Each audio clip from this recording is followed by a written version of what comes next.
All right, here we go.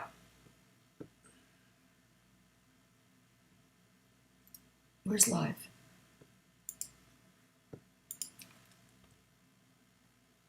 Oh, I am. Hi, everyone. I didn't even realize I was live. Arlene, I didn't even realize I'm live. Did I just say that? I'm so sorry. I didn't mean to. I didn't mean to curse. This is a whole new system again, you guys. I took a week off and now I have a whole new system again. I didn't realize that. And I'm looking and I'm wondering, like, how can Arlene see me? And then I look up and I go to push the live button, and I've already been live. So I'm so sorry. Hi, Jean. How are you? Who else is here with us? I'm so sorry if I cursed. Ah, God, there's so much more to curse about. Please. You guys, I am so excited because I feel like I've been to a museum. I am dying to go back to the museum. And you know what?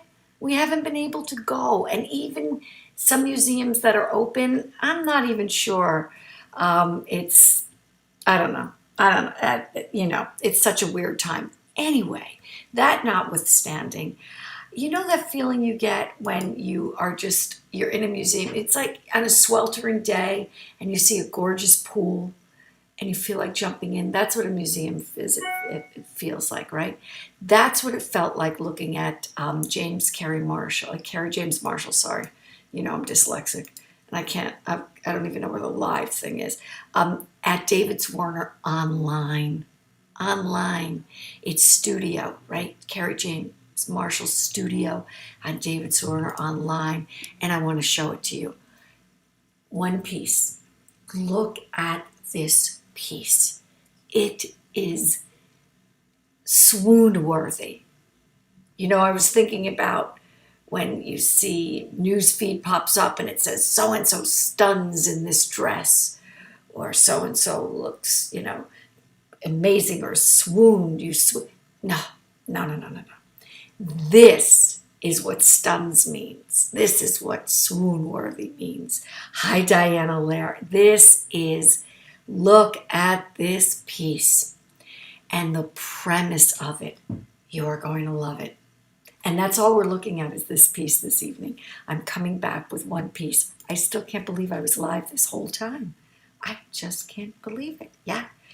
How are you, Diana Lair? It's good to see you here. So I'm going to show you some detail, and I want to talk about his premise.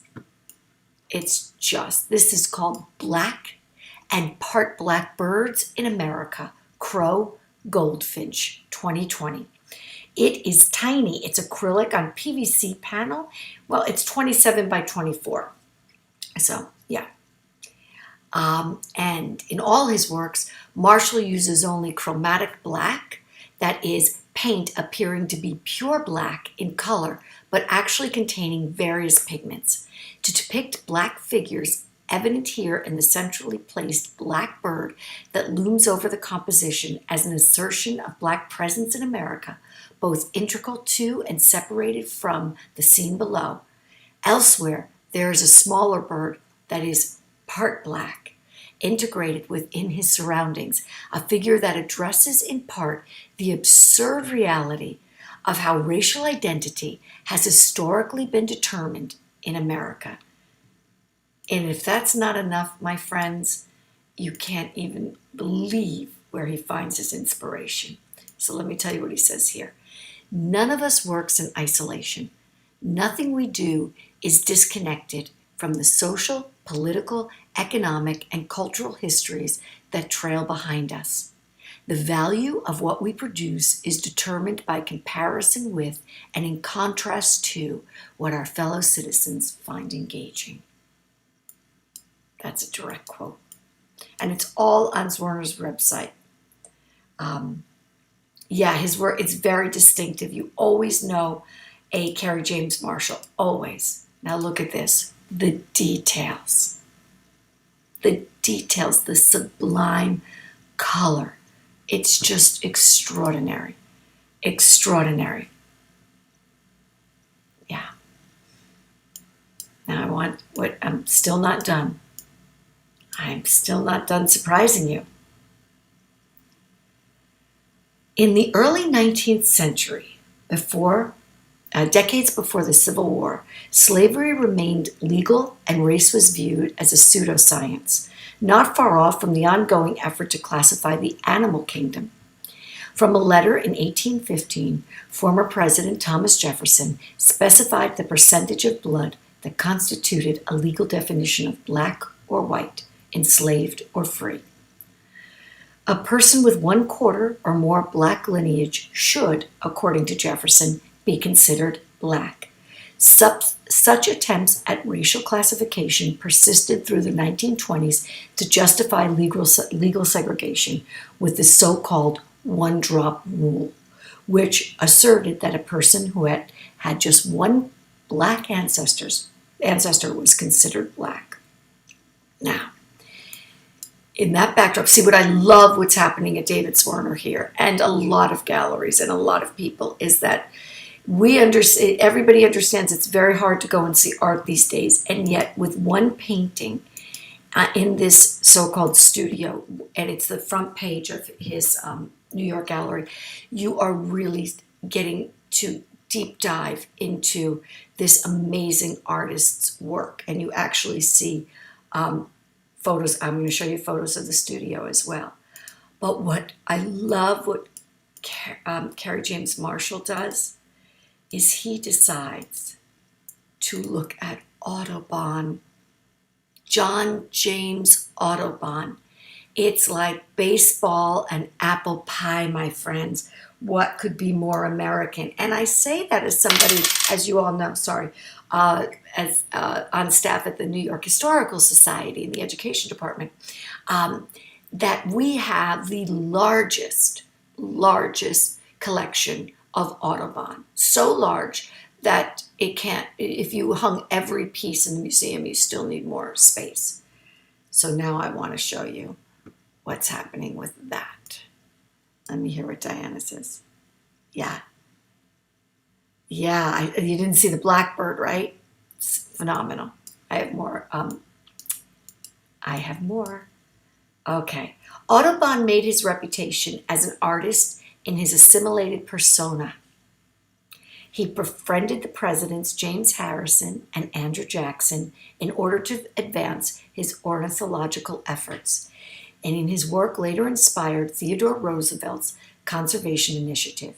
However, it was David Driscoll's landmark 1976 traveling exhibition, 2 Centuries of Black Art in America, that proposed he claim a place within the canon of black art. So let's take a look at Mr. Audubon. And I just love how David Werner puts it, the gallery puts this all together. Good friend of mine, a person we both started our career together. Hannah Showing is a partner at David Werner, so I always,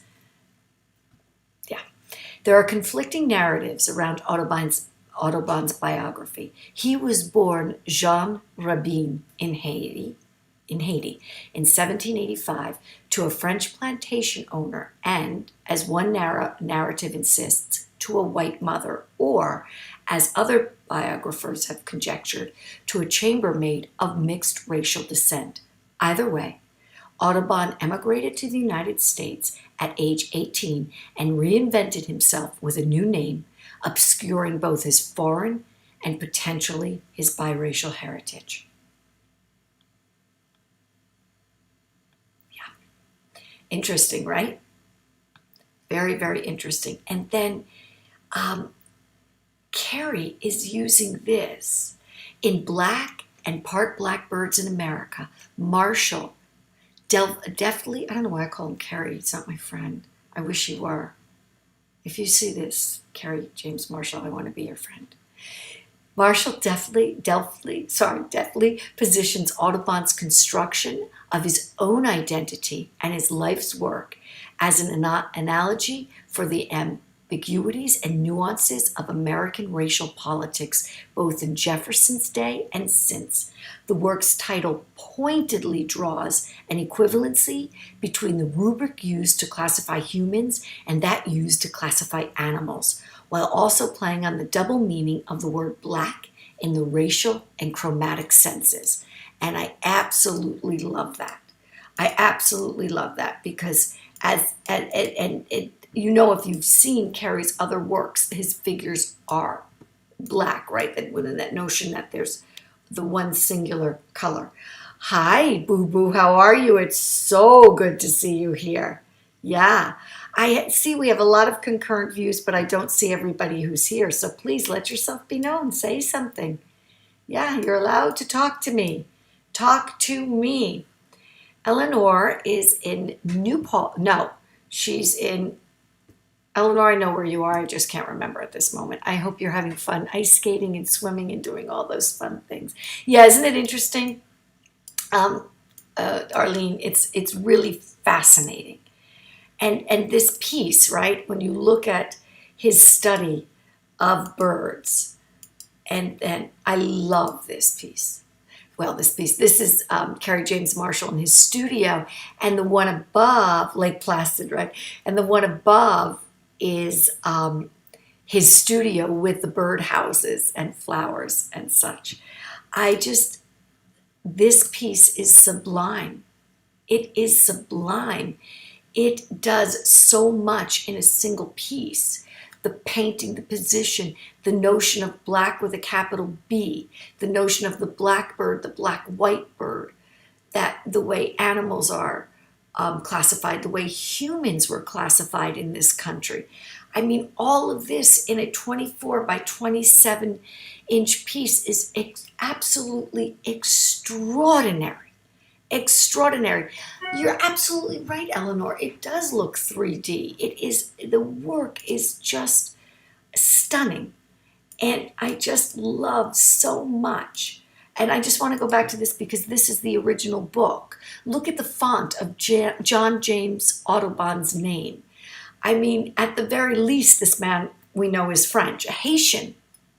And yet he becomes as American as he defines it. He defines America, right? And then Carey picks up on this notion in a piece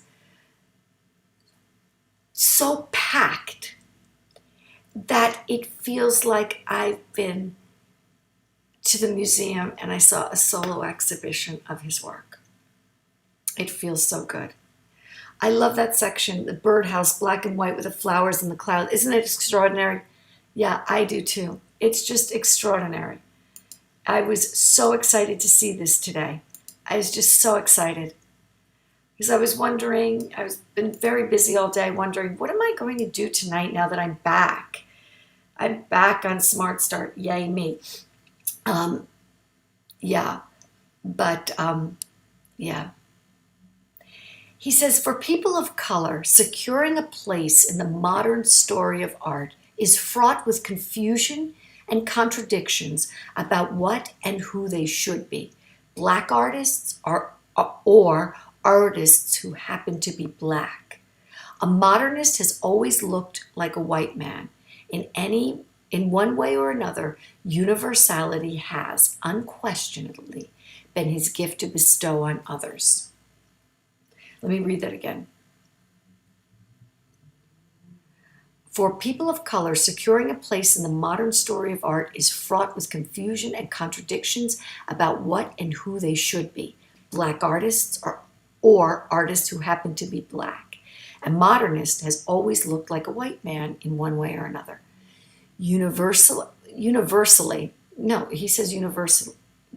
I'm sorry, you guys. Do you see I've been off for a week and I haven't been on Zoom all week teaching? I've actually been out doing it, so I've kind of haven't lost some muscle memory. Universality has unquestionably been his gift to bestow on others. Yeah, amazing. I should have done some exercises before I was on here. Hello, Charles. So good to see you. Nice to see you here. We're looking at Carey James Marshall, and it's a phenomenal piece. I just love everything about it. His color choices, the the center, the center image, right? That's totemic, but then also stretches out, right? The birds, their lines, they're flying in, they're flying up, they're flying over this beautiful kind of almost like a triangle, but also all of these diagonals, the flowers that seem to bloom, just gorgeous, just really gorgeous. Yeah. Well, hello to my mother. How are you? Yay! And you have new earphones so you can hear me now. Mom, I was on for like 12 minutes before I even knew I was live. Oh my God. Yeah. Cursing under my breath. Ugh. Love this bird. Look at this bird. The blackbird. I love the way his talon, I hope I'm saying the right word, is its talon is just kind of holding on to that birdhouse. Yeah. So good. So good. And look at this one. With the roses, the white roses around the blackbird. And then the other bird, as he lifts up, and you could see what's white in him. Yeah. So, starting the week with the phenomenal Kerry James Marshall. Brilliant man, brilliant thinker, the conceptual artist. It's just, he's stunning. He grew up in Birmingham, Alabama, and then later in Los Angeles. He is the son of a hospital kitchen worker and a homemaker. His father's hobby was buying broken watches that he'd pick up in pawn shops for a song, figure out how to fix them with the help of books he'd find used and resell them. Marshall was able to learn to deconstruct items that he saw as rarefied and complex to make his own. Isn't that fascinating? Because he just did that with Audubon. He deconstructed the entire history of Audubon, and it is a rarefied history, and it's such a complex way, and then he makes it his own. We just saw him do it, and it wasn't a watch or a book. Extraordinary. So what he did as a child, he continued to do. His home in Los Angeles was near the Black Panthers headquarters, which left him with a feeling of social responsibility and influenced directly into his artwork. In high school, Marshall began figure drawing under the mentorship of Charles White. That continued on into Marshall's college career.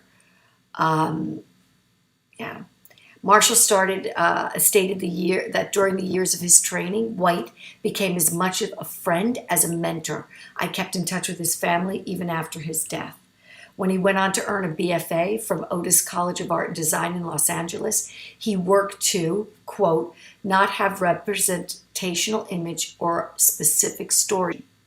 However, Marshall's work to find a balance to retain political content relevant to the civil rights movement, the Watts race riots, and contemporary African American experience. I am so sorry, you guys. I'm stumbling on all of these words. I didn't realize how much time I spend either on smART stART or on Zoom teaching, and then not doing all that last week. I've lost my muscle memory. It's so funny. Yeah. Yeah, artists are resourceful. Yes, he is, Eleanor. Yeah, I love the setup of the studio. It's really beautiful. And him thinking in his studio. It's really wonderful. So we start the week of August 3rd. Happy August, everybody, with Kerry James Marshall. I can't think of a better artist to begin with, and to feel so revived, to feel like he has revived me in the most amazing way. So, because I had last week off on smART stART, but I still had all of my other work streams that I was doing. Now this week I'm back with smART stART. Oh my God, I can't even say my name of my show. But I'm off with other work streams. So yeah. That's a great question, Eleanor. He could be a bird watcher. Is he already? That's a great question. I don't know. I'd like to find out a little bit more about that. Thank you. I'm going to look into that. So everyone, I hope you all have a wonderful evening. Thank you. Thank you, thank you, thank you so much for coming back to Smart Start. So happy to be back.